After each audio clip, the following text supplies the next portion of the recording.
Welcome back to movie day Telugu.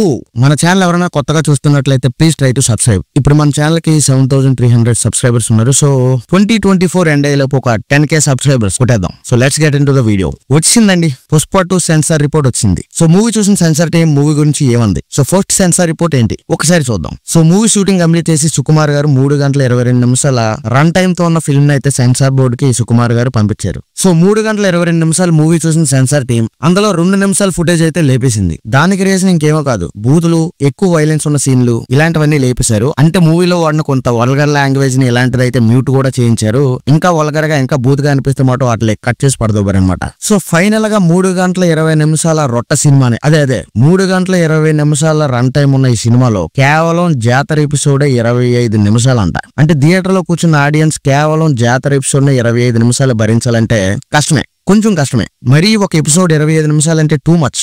ఏముంది, audience automatic గా bore కొట్టుద్ది, మధ్య మధ్యలో సెల్ ఫోన్స్ చూస్తారు.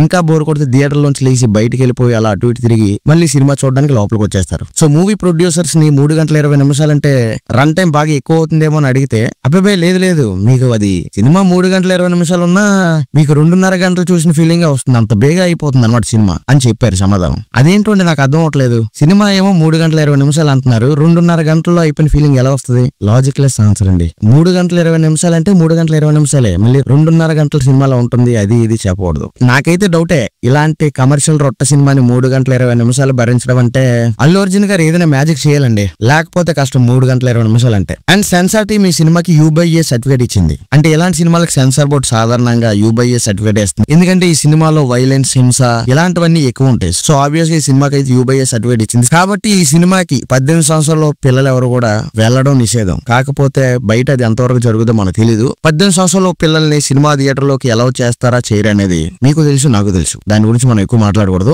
సో పుష్ప 2 మూవీ చూసిన సెన్సార్ టీం ఏం చెప్తుందంటే, ఫస్ట్ హాఫ్ లో పుష్పరాజ్కి ఇంకా ఆర్టిస్టులకి మధ్య వచ్చే సీన్స్ అన్ని కూడా చాలా డ్రామాటిక్ గా ఉంటాయి. సో ఫస్ట్ హాఫ్ అంతా కూడా చాలా ఎమోషనల్ గా ఉంటుందని అయితే చెప్తుంది. అంతేకాకుండా ఫస్ట్ హాఫ్ లో మధ్యలో వచ్చే ఒక యాక్షన్ సీన్ అయితే గూస్ బంప్స్ తెప్పిస్తుంది అని అయితే సెన్సార్ టీం చెప్పింది. అలాగే పుష్ప 2 సినిమాని సుకుమార్ గారు ఇంటర్వెల్ ని ఎండ్ చేసిన విధానం అయితే అదిరిపోయిందని సెన్సార్ టీం చెప్పింది. ఇక సెకండ్ హాఫ్ అండి, పుష్ప 2 సెకండ్ హాఫ్ అయితే రేసీ స్క్రీన్ ప్లే ఉండబోతుందంట కాదు, ఉండాలి. ఎందుకంటే మూవీ చిన్న చితక రన్ టైం కాదు, 3 గంటల 20 నిమిషాలు రన్ టైం అనమాట.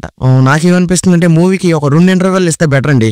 3 గంటల 20 నిమిషాలు థియేటర్ లో కూర్చోవడం అంటే నడుం పట్టేసే ఛాన్స్ ఎక్కువ ఉంది. సో ఈ సినిమాకి 2 ఇంటర్వెల్ ఇస్తే బెటర్ నా ఫీలింగ్. అండ్ సెకండ్ హాఫ్ లో మొత్తం 3 భారీ యాక్షన్ సీన్స్ అయితే ఉన్నాయంట. సో ఫస్ట్ హాఫ్ లో ఒక యాక్షన్ సీన్, సెకండ్ హాఫ్ లో 3 భారీ యాక్షన్ సీన్స్, అంటే మొత్తం 4 భారీ యాక్షన్ సీన్స్ అనమాట పుష్ప 2 సినిమాలో. అంటే దీన్ని బట్టి Baahubali, triple R, KGF records అన్ని కూడా తిల్లిపోతాయి అంటారా? నాకైతే డౌటే అండి. సో ఫైనల్ గా మూవీని ఎలా ఎండ్ చేశారంటే, పుష్ప 3 సినిమాకి లీడ్ ఇచ్చే ఒక ట్విస్ట్ అయితే ఉంది అని సెన్సార్ టీం చెప్తుంది. సో ఇదండి ఈ రోజు వీడియో. మీకు గనక వీడియో నచ్చితే లైక్ చేసి మన ఛానల్ సబ్స్క్రైబ్ చేయండి.